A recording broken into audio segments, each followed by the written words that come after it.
I actually do know Elas Direct a bit from the inside. I've met many members of your team. The management, it's unusual in the sense that you guys have two CEOs. Yeah. And that's not a popular model. I've seen it working really well in your case, but I would love to hear your thoughts about like how conscious the decision was. When has it worked? When it's flopped? I get this question a lot, obviously, because there's not been many examples where this has worked. And there was a Harvard Business Review article a few years ago where I think there was one academic that was basically making the argument that this is the way companies should be run going forward. And you look at Netflix, you look at a couple of other successful models and what makes it work and what doesn't. The best analogy I've seen was that in the conventional family, you have two parents and you do split decision-making, you do split responsibilities, but there's also check and balances from one to the other. Yeah. But in order to do that, you need blind trust. And you need the ability to say, oh, on this one, you're better than me. You should take the lead. And I fall in the second place. So I think what has worked for Emilios and myself was we're very similar in certain respects and we have the same value set, which is very important. But at the same time, we're very different.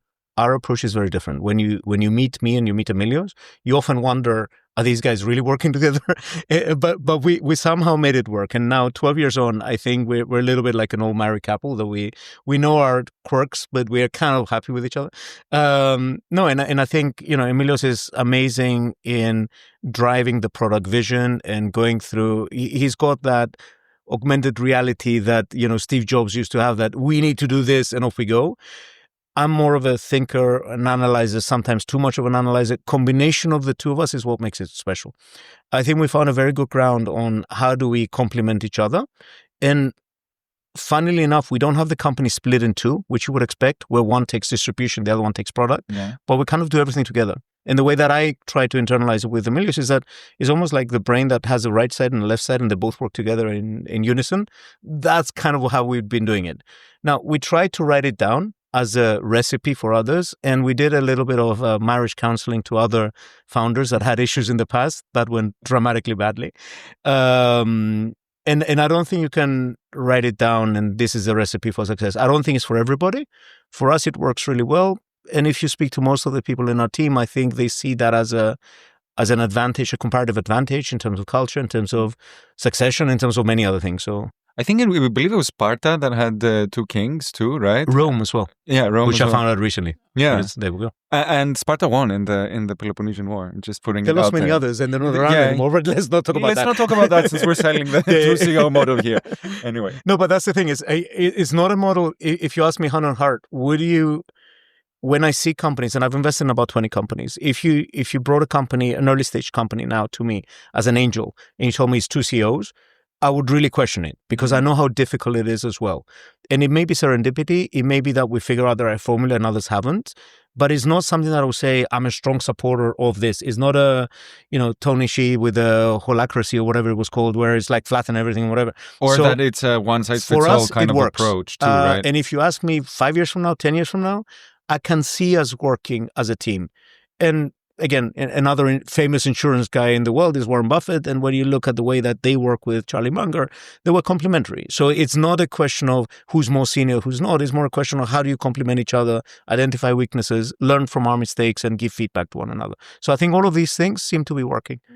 Touch on wood and hopefully if there's any issues, your fault. Exactly. And you've been operating like for maybe 10 years in a single market. Yeah. 11. And then, and then you decided to go abroad. You went to Romania. Kind of, what were the key challenges you faced in this journey? There are not that many startups, at least in the Greek ecosystem, that have done this move. So maybe like some I think that sensation there. And something that we always disagreed with the local VC universe over here. I can understand why they do it, but we always disagreed with that approach. A lot of people say use Greece because it's a small market as a pilot. And after 3-4 months, spread your wings and go to another market, which is bigger and bigger TAM and all that stuff. I think where I fundamentally disagree with that is that when you look at Greece, it's a very sheltered economy where you can actually unlock a lot of profit pools. So if you stop thinking about total addressable market and you start thinking on profit pools, Greece is full of them. And when you look at last mile kind of situations, whether it's food delivery, whether it's stuff like that, there's a lot of money to be made in Greece. So you don't need to go to other markets unless you're on a plan to really quickly do a quick flip and sell the company to somebody who doesn't have a geographical footprint. So for us, in the beginning, we came in a regulated sector. You had to raise a lot of money. Our first round was 10 million. Getting into this market and trying to say that, okay, I'm going to immediately go to Italy, Brazil, whatever, it's the wrong strategy. Get on your own 2 feet, build your technology, understand the unit economics, make sure this works. And we went for a strategy where you say, can I conceivably see that in the next 5 years, we'll get a 5 to 20% market share increase? And if I can see that, stay here and build it well, build your moat, build your brand. We have a strong brand, which when you look at even Google reviews, we have 4.7 stars. A lot of Michelin restaurants don't have that rating. So when you think about it, we're an insurance company, right? It's not the sexiest of brands. So when you put these things together, I think it was very wise decision with the benefit of hindsight to delay going abroad. Now, when we started thinking about, okay, so we're on our own 2 feet, we have about 5% market share in Greece.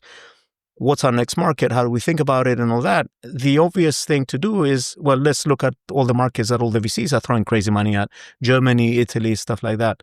And the big question that we had was that if we go to Germany, what is the real value add that we're bringing to the table?